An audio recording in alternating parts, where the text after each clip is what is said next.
Okay, have you been like on TikTok recently? I'm thrilled to announce that no, I have not.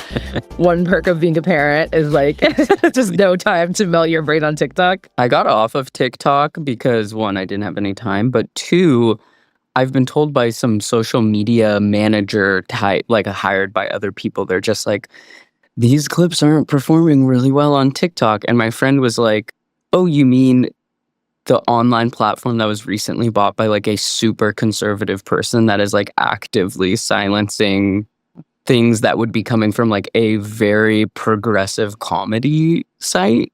Right. Is that really what you've been paid to tell us? Like, you think Right. it's the content, or you think it's the huge news item about someone crazy buying this platform? You know, like, I was just like, oh my God, this is also top to bottom stupid. Like, I'm done. Yeah. Yeah. No, that's real. I am still very much addicted to TikTok, and it is getting so conservative in a way that's like really crazy. Oh. And it feels like even people who would quote unquote identify as like liberal are like leaving like the most evil, like transphobic and also like fat phobic. Like there's just like multiple discourses happening right now. There's like the bisexual man discourse where it's like, would you date a bi man? And then there's some like trans discourse. Like I have never seen that side of the internet, and I'm suddenly getting it like every other video. So if you're getting it, anyone who's even a little conservative leaning has been getting it. It's so scary, the new owners. Yeah. Like, what are they pushing? It literally feels like the CIA is pushing shit like trans panic and like transphobia to like divide us or whatever. It's very freaky to see what's happening right now. And I think it started with like the New York Times. It's happened very slowly. It's like, should trans kids be able to have gender affirming care? Like just posing it as like an innocent question. Totally. And I think our guest today probably charted and like predicted this years ago through the term trans agnostic reactionary liberal, which is like the idea that TERFs are usually kind of, we have this like far right image of like transphobic people, but it is the people within our quote unquote like online communities. And like it is these people that would describe themselves as liberal, but like the trans stuff just like takes it too far. And I feel like it's all just like coming to a head on TikTok right now in a way that's like very scary to watch. And like, I think if you don't know a trans person, you end up in these kind of devil's advocate. We're just arguing the facts. Like, I just love a think piece that like poses a question, and you're not kind of like looking at what the fallout would look like for like a real person. Exactly. Our guest today, who is none other than Andrea Long Chu, I like had so many smart and interesting ideas about kind of what it means to be like trans in this media climate, what it means to be like a trans critic, writing about gender, and how that's like maybe even changed from like 5 years or so ago, you know? One of the many things I appreciate about her point of view is I think that sometimes I can feel like I'm losing my mind if all I'm responding to is the right or like a conservative majority movement in America. And I'm kind of like, I feel very like lowest common denominator. And I really like that she's set her sights on like her own group or the left or liberalism in America. And I'm like, oh, that feels very fruitful to me. And we get into that today.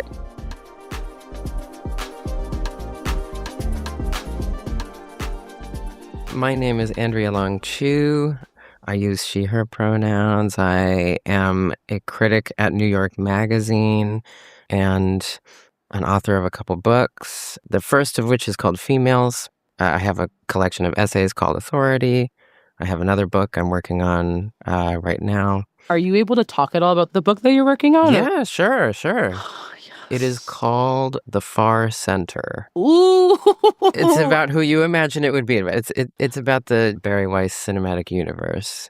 So, I mean, just jumping into it, but that kind of, reactionary centrism, left-punching liberal, whatever you want to call it, we're all very familiar with it. It's now, even more powerful than it has been, and we still, I think, don't have a lot of good ways to talk about it, and they tend to be almost on purpose pretty ideologically incoherent. They don't want labels. They don't, we're free thinkers, we're heterodox, we're contrarian, whatever. So the book is trying to make them into the most coherent version of themselves, to give like an intellectual history, connect it to currents in the 20th century and sort of legacy of the 60s and 70s, Cold War, all this stuff, so that it's easier to think about them, hopefully, at the end of it. I have likened it to sort of sobering someone up so that you can fight them. Yes.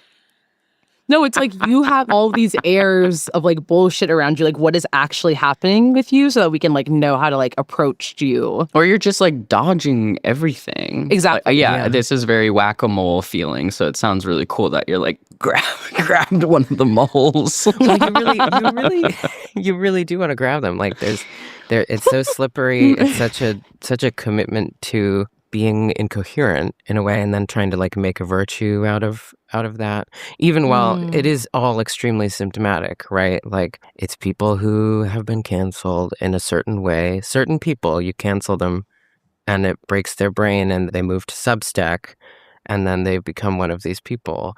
For all of us, there is one thing that if we got canceled for that, we would become very wise, Like there's something, it's like it triggers something, being biracial puts you at a much higher risk of this happening to you. There's all this, there's a whole, there are the words biracial and risk is in what sentence is very. You're at a higher risk when you're biracial, getting canceled. Totally. If you're Thomas Chatterton Williams, you're like, stop. Thomas Chatterton Williams don't feel black, and therefore everyone who says that they feel black is lying. And exactly. I have to tell the truth about that, instead of realizing that, like, part of what it means to belong to a group is feeling like you don't belong to the group. That's actually the normal condition of community. Instead, but I feel othered. It happens, we have the queer version of this. Increasingly, we have the trans version of this. There are some, like I think Brianna Wu, I think this has happened to, and I think there are a couple of others. I think they thought it was going to be me. Like the people in that group thought it was, there was like a period of time where like Red Scare was trying to get me to come on, I think, because they were like, there she is, right? Red Scare, the white Z-way. And it's like, yeah, exactly. But it's like, babe, being critical is not the same thing as trying to be like intentionally inflammatory. And like, I feel like people like conflate those two things, where it's like, you're a critic and you say things. And so like, you're not afraid to speak up to big woke or whatever. And it's just like, babe, we are not doing the same thing. Yeah. Well, it really is like there's a way that they have tried to kind of colonize having an unpopular opinion. Yes, exactly. That like, if you're having an unpopular opinion, then you must be dissenting from this sort of woke mind virus or whatever. And so I think there were some people who thought that would be me. And that's the risk. Yes, it qualifies me to write the book, because like I think I'm on paper I'm in a high risk population for this. Wow. Is this like a strictly, with your book, are you focusing on American? Yeah, the context is basically American, especially because I do think there is like a broader context, but in the American context, it is so strongly connected to very like American things. The discourse is so strongly American, and about the Constitution, and about what makes America special, and democracy, and like a broader analysis does need to happen. But in this case, it is really trying to understand what peculiar kind of American thing has happened to produce this very specific set of people, and then also, the broader kind of ideological current that they bring with them, because I think you have your smaller group, right? You have your Barrys and your Thomases and other people who write for the Free Press or the Atlantic, and that's like a known group. And then there is a broader group that I wouldn't say belong to that, but who are partaking of it and are borrowing things and being influenced. So someone like on the leftmost side, like someone like Ezra Klein is like, he wouldn't identify with that. but he's a part of it sort of more broadly. So, Totally. yeah, anyway, it is trying to give a kind of American diagnosis. Wow. Are these people dangerous to you? I would imagine the answer is yes. But like, are these just like fringe little guys? Or like, you're like, no, this represents something much bigger? You know, the funny thing is that I had a worry going in that it would be sort of fringe little guys, or that it would be people that I know from the internet, from, you know, the heyday of Twitter, or people who there was lots of discourse about them whenever they surfaced, but that I was like, well, that could just be like a really like media world kind of thing. Mm-hmm. The best thing that could have possibly happened for this book is for Barry to get that job at CBS. Because it's like, oh, actually, no, this is not like a fringe thing. It's been very successful. Free Press is one of the most popular Substacks. You know, these ideas have, I think, disseminated quite widely.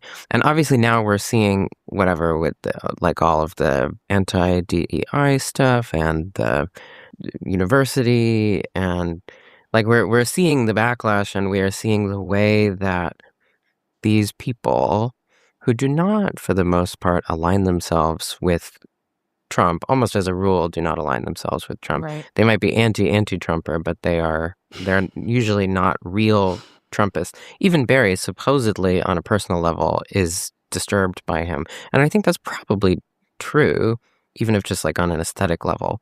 Right. And because whatever, she has a wife and she has it. Like there are, in theory, you know, things that the far right could hate about her. But they have committed themselves so thoroughly to the project of kind of ensuring that civil society will survive the transition to fascism. Like, okay, we're going to have authoritarianism, we're going to have far-right ideas, but we just need to make sure that we retain the ability to be nice to each other and to share the same newspaper page with each other. And everyone needs to be able to have an opinion and be safe in that. Like, yes, there's these like liberal ideals or whatever. Yeah. Like a kind of virtue ethics that will persist even, you know, even while the jackboots are descending into cities. It's very much a kind of collaborator class, I think. So I do think they're dangerous in that sense. A friend of mine, Sam Adler-Bell, who does Know Your Enemy, was saying there is a way that they are scarier because they won't tell you what they're doing. The far right is like, look, here's the deal. Exactly. Here's Project 2025. Yeah, exactly. And I'm like, okay, I appreciate that, actually. Like, there's some, like, we're sort of like meeting on the open terrain of combat. These people are all about lying to you and telling you that a battle is not happening. So, you know, hence the hope of the book. Wow. Fascinating. Oh. I just couldn't help myself but get this little preview. It's so exciting. We always start off with the same question of kind of like, how did you come to embody your current gender identity? So I'm curious what that was like for you. Well, current is interesting. You know, obviously I transitioned at a certain point. That was like during grad school. It was now 10 years ago. And, you know, there are all those cliches about like you transition and then you have to keep transitioning afterwards, and it's not a moment, and it's, you know, that all of those things, that to some extent all of those things are true. But the thing that occupies me the most these days is a kind of masculinity has become available to me, or at least I have kind of let it be available to me, that was not in the past, which was for me always the point, right? Like in 2016, I was like reading Autostraddle and looking at sort of like laddish women that I thought were really hot or whatever, right? Like my identifications were always towards a kind of female masculinity. Right when you transition, that's sort of like suicidal, not in the literal sense, but like it's a real luxury to be able to like triangulate those things. Totally. You don't know? have the contrast kind of built in that you're able to kind of, yeah. Exactly. It's like, what am I going to do? Like if I wore the things I wear now, then it might have looked like nothing had ever happened. And the reality is, and you know, the reason that it was so difficult to sort of be butch is that to some extent that is still true, right? Like I get misgendered more now, and I mean, do I get misgendered more? I don't know. That's one of the key questions. I continue to get misgendered now, and I'm walking down the street in like my Carhartt jacket, and I'm kind of like, well, fair play. Like, I don't know that I was like doing anything to help you. So some of it was just like being willing to be like, okay, well, it's actually not that successful when you try to help other people. Like, it can be done to a certain extent, but like mostly they're going to do what they're going to do. You know, I mean, one of the amazing things you learn is just how little you can change anyone's mind. There are these famous studies in the Kessler and McKenna book, Gender and Ethnomethodology or whatever, where they showed people different illustrations, like simple drawings of people with like various anatomy in a sort of like exquisite corpse fashion. And they would, I think it was like with overlays or whatever. So it would be like, okay, you're going to have tits and be hairy and have a penis and whatever, right, and short hair. And they would show people in different combinations. And they found out that the only thing that matters is whether or not the person has a penis. It's the only thing that anyone cared about. So long hair, no body hair, breasts, but with a penis, people are like, well, it's a man. And then they did the same series of tests, but with clothes on, and basically found that people were still basing their genderings on whether or not the person had a penis. They were just having to find other things that would make them assume that the penis was there. So it's actually not unlike, you know, the way that hormones work in the womb, right? That like everything is sort of awaiting androgenation. Everything is waiting some sort of masculinizing force. It only takes one thing, in other words. If you have one thing that says this person has a penis, then everything else, I mean, obviously it varies in individual cases, but the burden of proof then begins to be, you know, you have to somehow then prove that there isn't a penis. So it doesn't really matter. You can wear lipstick and you can wear dresses and you can have big, nice natural tits or big, nice fake tits, or, you know, you can do the chicken cutlets, or you can do whatever, but that's really what people are looking for. And so that is really hard to manage. People do manage it, obviously. People who are better than me, people who are more successful at approximating a norm or making their voice do a particular thing or whatever. But at a certain point, I think I realized, like, well, like, it's just kind of always going to be happening. And so that means I should just do the thing that I would like to do. And so I have done that for the past couple of years, and I continue to feel ambivalent about it, because sometimes I do kind of feel like, well, have I just kind of gone in a circle or something?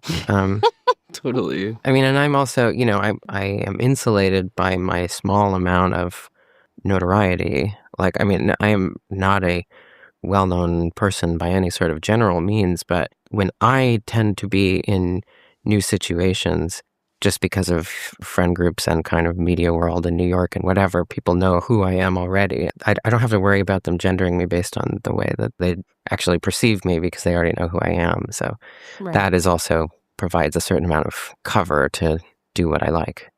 Totally. Yeah. Would you say that you think about gender every day? I would not say that now. I used to, I mean, when I was very depressed or like earlier in transition, obviously, I thought about it every day. I think about it often, but I do think about it a lot less, thank God, than I used to. It was too much. Yes. It was simply too much. I think about other people's genders more now, maybe. I think about gender and as like a larger problem. I'm not trying to pay myself a compliment about like, oh, and like I do all this analysis. I just mean like the way that it stands out to me is like, oh, like, why is she married to him? You know? Yeah. Like, that's thinking about gender too. Right. Poor guy. He's so angry. God, poor guy. So something that we've noticed in this podcast and this project is that like the further we go along with this project, the less it actually becomes about kind of capital G gender. Like instead, gender kind of becomes like a lens through which we can like talk about so many different things with like so many different people.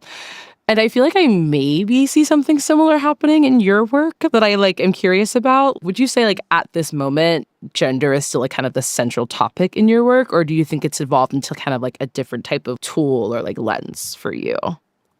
It's a really good question. I wouldn't say it is the primary point of interest, but you're right. I mean, it's very easy for me to imagine how gender is spiraling for you guys as like a topic, because in a way it's an abstract thing and it always needs to have examples, and those are always going to pull you in other directions. But I do think I have kind of integrated it more on a formal level. Just thinking about gender so intensely for a couple of years, both intellectually and sort of personally, meant that I learned certain habits or certain tactics for thinking in general. And those I think I continue to bring, right? So another thing is just that when it's criticism, I have the luxury of being oriented by the object, right? It's just whatever that's going to be about, I have to write about this. And so I'm going to write about that. And that's a relief to be pulled out of my own set of concerns, because I'm never going to really leave them. I don't have to worry about whether or not I'll bring them with me. I'll bring them with me. So I'd rather have something that pulls me away from myself some.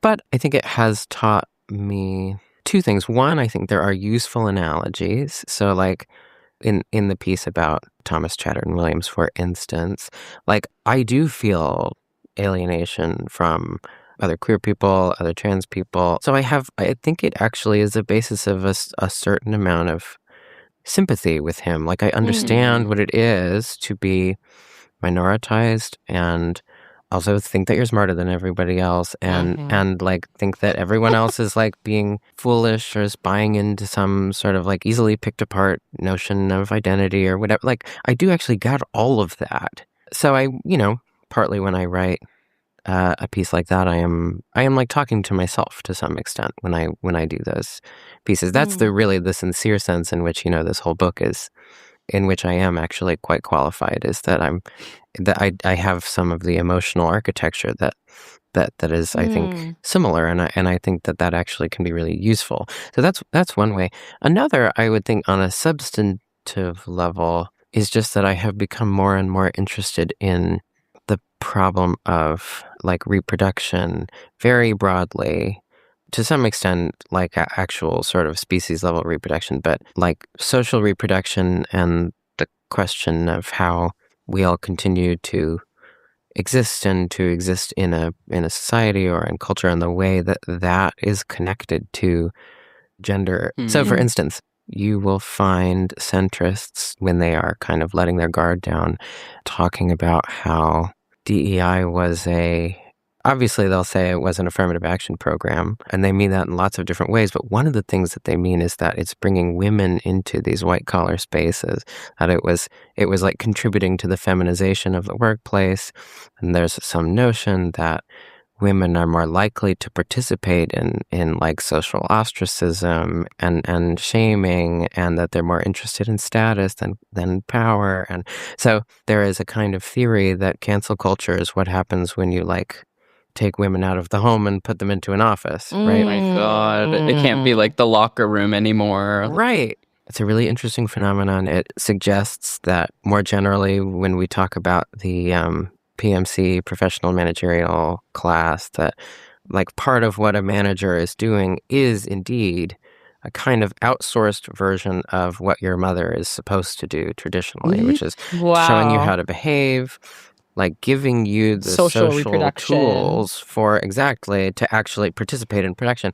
And so that there is something true that has been displaced as an effect of the expansion of capitalism, that has been moved. And so the discourse around woke elites is to some extent a discourse around people feeling that they're being poorly mothered, or that they're being mothered in a way that they don't want to be. So that's also a way that gender is a part of things. But that's a lot less gender as identity and more trying to think about it as a name for a particular part of the production process. Yeah, totally. This is kind of pushing it into like a manosphere for me.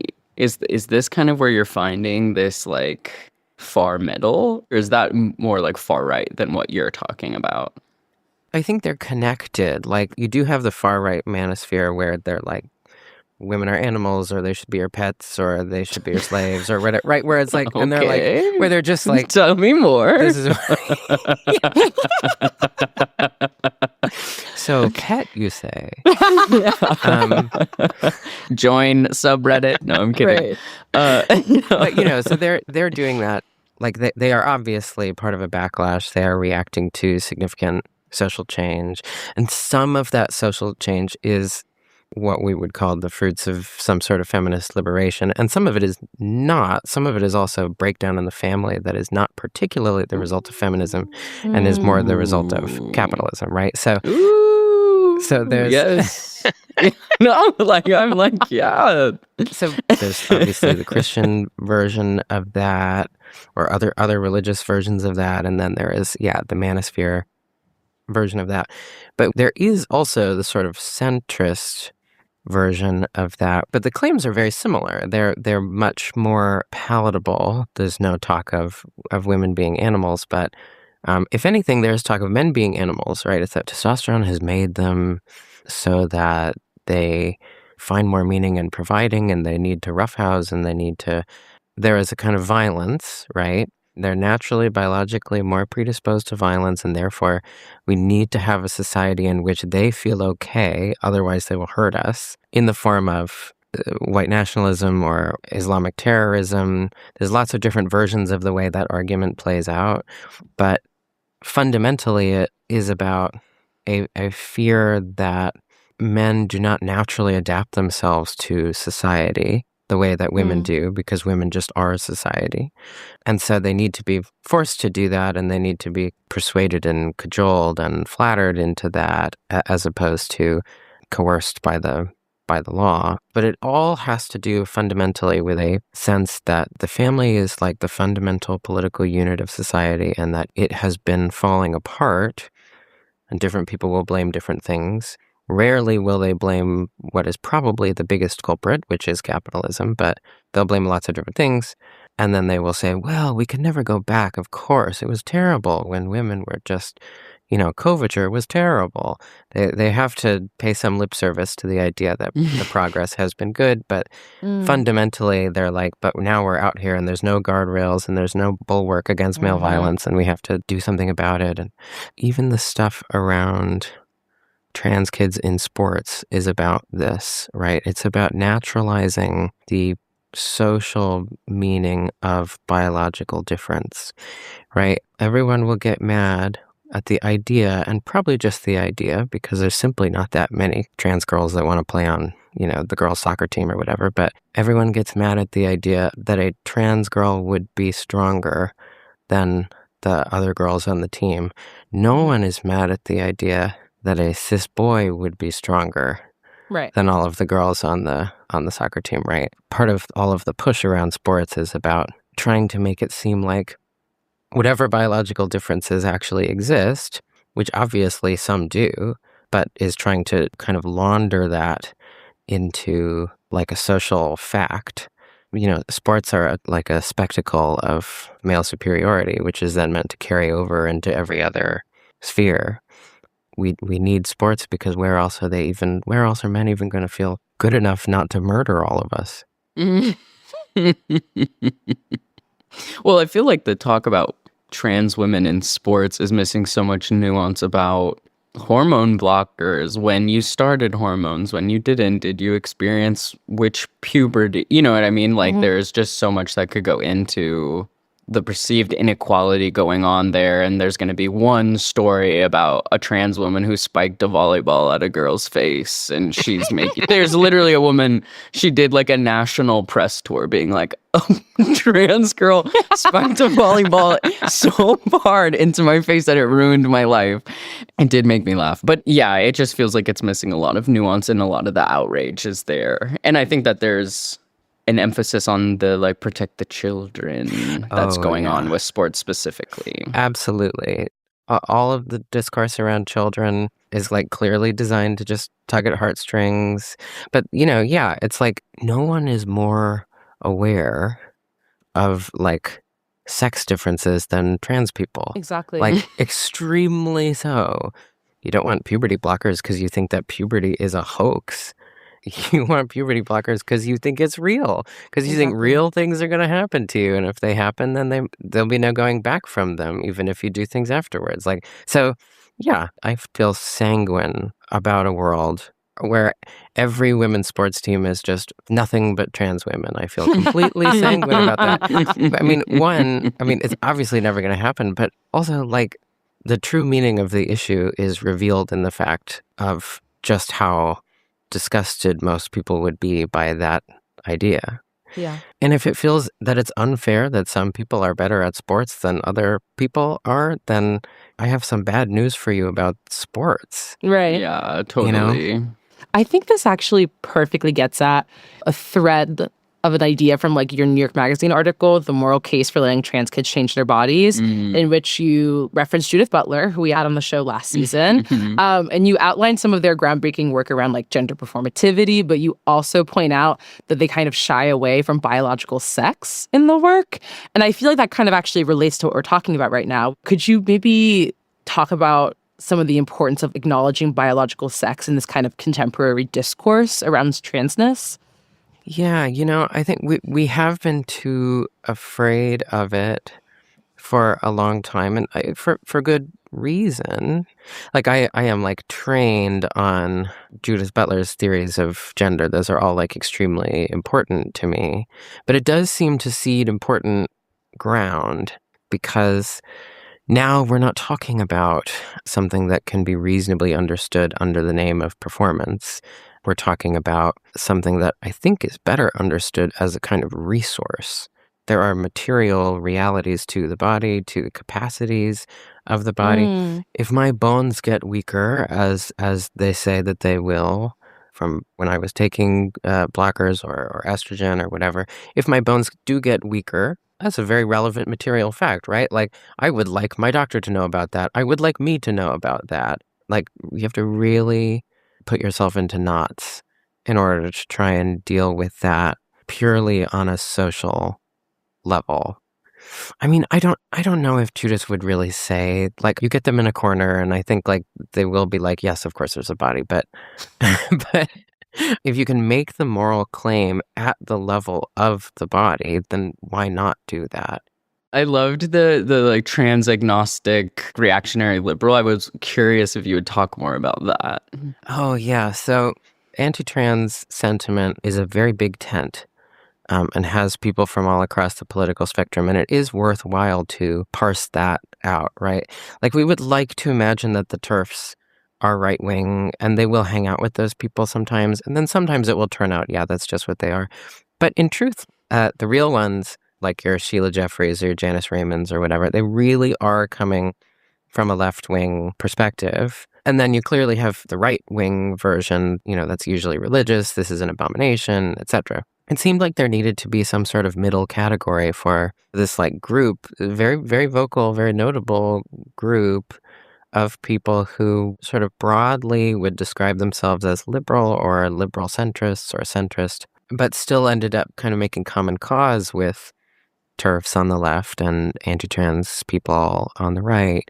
They may believe the same things ultimately. They may believe that it is an abomination. They may believe that it is disgusting or immoral or whatever, but they're not going to make the argument from that perspective. They're going to make the argument that, the science is not yet settled, and therefore we need to wait, we need to pause, that trans activists are trying to hijack the discourse, like hold everyone hostage and make it so that now we all have to affirm these things which seem crazy to us. It's like, well, we're just defenders of free speech, and it's trans people who are the enemies of it, or we're defenders of science, and it's trans people who are the enemies. So that's why the name trans agnostic reactionary liberal, or TARL, was supposed to be was supposed to give a sense of, this crazy thing that people in that camp will do, which is to say, well, this isn't about trans people, or like, I don't think trans people should be discriminated against when they go to rent an apartment or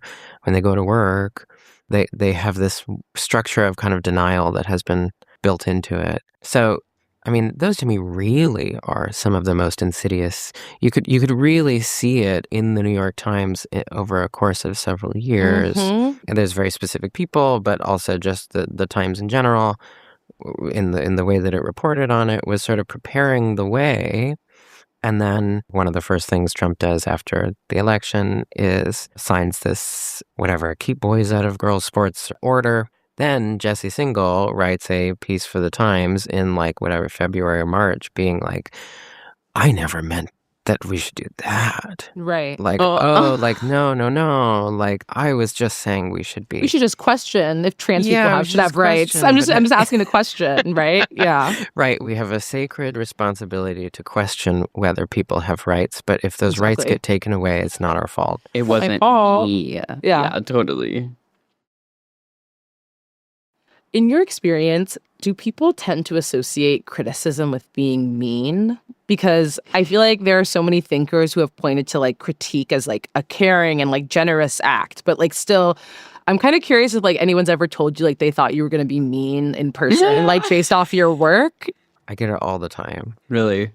I'm very amenable and like kind, just in a neutral sense. I don't even mean in a morally good sense. I'm just saying like I don't like conflict. Right. I think I am quite nice. I am nice to a fault in person. Yes, so I think people are kind of intimidated sometimes. And there is an expectation that I will be mean. There is definitely an association between my work and being mean. And I have certainly given few reasons to doubt that. I think I'm less mean than I used to be, or I am mean in a more refined way than I used to be.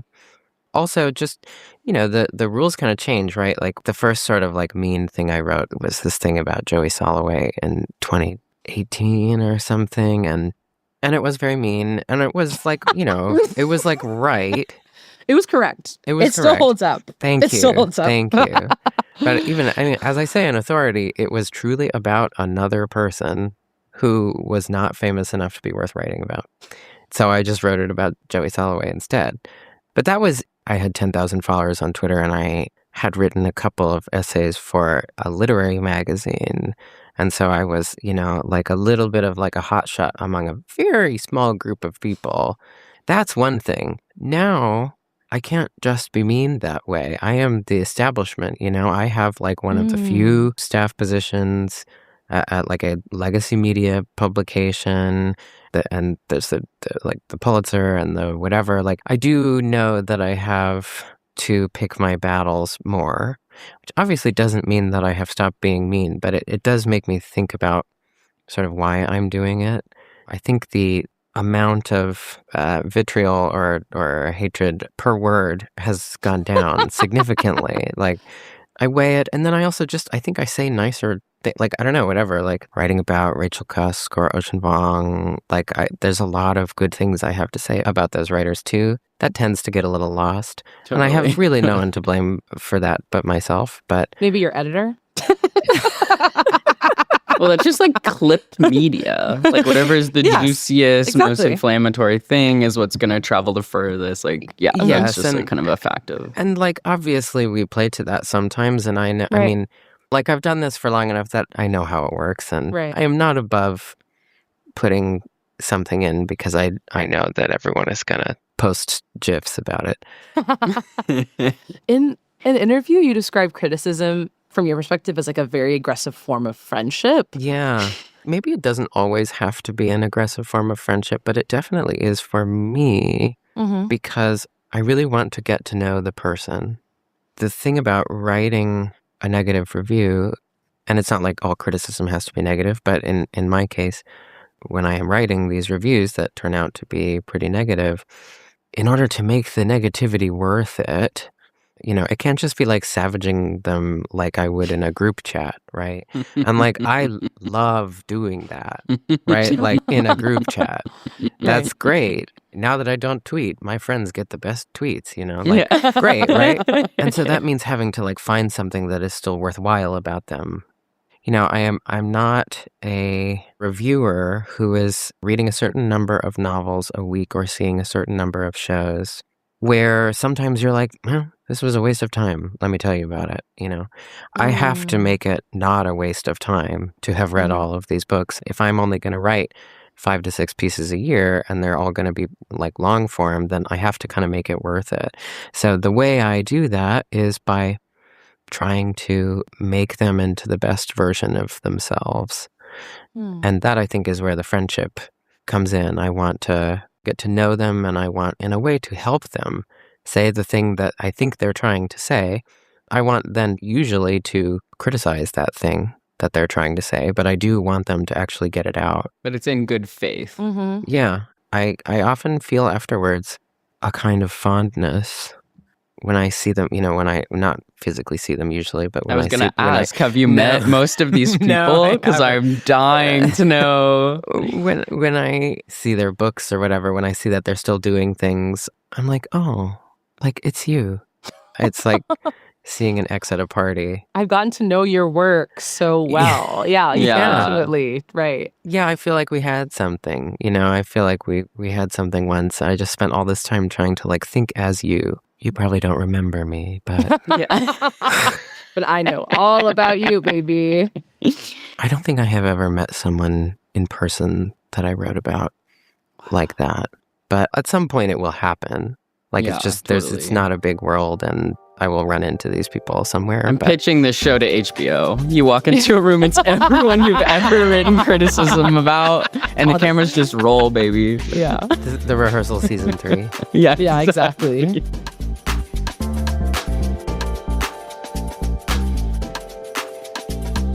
Gender Spiral is an original podcast from Audiation. Music is composed by Command Plus Jasmine and Chanel Critchlow. The theme song remix is by our friend Daria, aka Board Lord. The show is mixed by Matt Noble. Cover art is by Joey Hahn, and graphics are by Michael Tyrone Delaney. The show is executive produced by myself, Allie Beardsley, my co-host Babette Thomas, and Sandy Smollins for Audiation. Our series producer is Ireland Meacham. Huge thank you to our Patreon supporters. We couldn't make the show without you. If you're not already a member, you can go ahead and join at patreon.com/genderspiralpodcast to listen ad-free, watch video recordings of interviews and bonus video content, join our Discord community, and more. Plus, another new perk for our highest tier members, we're now going to be giving you guys a shout out in the credits just to say thank you. So on that note, thank you so much to the following patrons: Trash Hawk, Andy Muse, Dr. B, Nat Hayes, Kiera Lowe, Fiona Fleshman, B. Peets, Tilda, and Shelby, Kenna's first favorite Sprite girl. Check us out at genderspiralpod.com, where you can find transcripts for each episode, leave us a voicemail, or shop for our merch store. We've restocked the camo tees and hats. Make sure to go grab one before they're gone. The links to our socials are in our show notes. Please follow us and subscribe on whatever podcast app you're listening to right now so you don't miss any new episodes.